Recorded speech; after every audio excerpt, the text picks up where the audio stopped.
श्रीराम समर्थ. सद्गुरू श्री ब्रह्मचैतन्य गोंदवलेकर महाराज यांचे प्रवचन 21 मे. अट्टाहासाने नामस्मरण करावे. नामा इतके सूक्ष्म आणि स्थूल साधन नाही. एखादी गोष्ट अगदी कळकळीने सांगायची झाली म्हणजे अगदी बेंबीच्या देठापासून सांगतो असे आपण म्हणतो. त्याप्रमाणे नामही बेंबीच्या देठापासून घ्यावे, कारण सर्व वासनांचा उगम तिथेच आहे. आपण नामाची वस्ती तिथे ठेवून दिली म्हणजे आपोआप वासनाक्षय होईल. उगीच वरवर नामस्मरण करू नये. ते अट्टहासाने आणि अंतःकरणपूर्वक घ्यावे. यातच खरे हित आहे.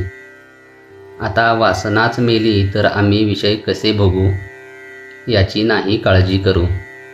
भगवंताची सत्ता जाणली की त्याला सहज जाणता येते. जो जाणेल भगवंत त्याला म्हणावे संत. आपण खेड्यात गेलो की तिथले सभ्य आणि प्रतिष्ठित कोण याची चौकशी करतो. पाटील आम्हाला दिसतो, लोक सांगतात, म्हणून आम्ही त्याची भेट घेऊ शकतो.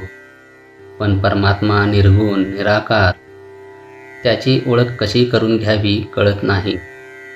आम्हाला कळत नाहीत त्या सर्वच गोष्टी आम्ही कधी खोट्या मानतो का? आपल्याला असणारी तळमळ ही भगवंताची म्हणजे पूर्णत्वाची तळमळ आहे. नास्तिकाचा सुद्धा पूर्णत्वाकडे ओढा असतो. तेव्हा या तळमळीला भगवंत हेच औषध आहे. कोणतीही गोष्ट तळमळी वाचून चांगली होत नाही. प्रत्येक जीवाला तळमळ आहे खरी, पण ती कशासाठी हवी ते चुकले. ती तळमळ विषयाकडे गेल्याने जीवाला खरे समाधान मिळत नाही. आपला जन्म वासनेत होतो, म्हणून वासना तृप्तीची तळमळ स्वाभाविक लागते. तिकडून काढून ती भगवंताकडे लावणे यात माणसाची खरी कर्तबगारी आहे. काय केले तर मी भगवंताचा होईन अशी तळमळ लागावी. ती न लागली तर आपले चुकले. वासनेच्या मागे जाणारी तळमळ भगवंताकडे लावण्यासाठीच सगळी साधने आहेत. तळमळ निर्माण झाली की भगवंत हात देतो. जगामध्ये असे कोणतेही दुःख नाही की जे भगवंताच्या आनंदाला विरजण घालील.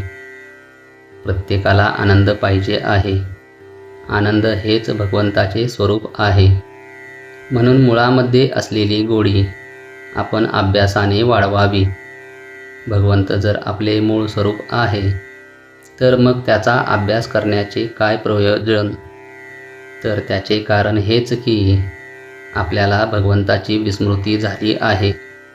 भगवंत हा प्रेममूर्ती आहे, म्हणून मंदिरात जिकडे तिकडे प्रेम भरून टाकावे. दुसरा काय करतो हे न पाहता आपण काय करायला पाहिजे याचा अगोदर विचार करावा. जय जय रघुवीर समर्थ. आजचे बोधवाक्य. भगवंताचे नाम घेणे हे ज्ञान होण्याचेच लक्षण आहे. भगवंताकडे लक्ष लागले की आत्मज्ञान आपोआप होते. श्रीराम समर्थ.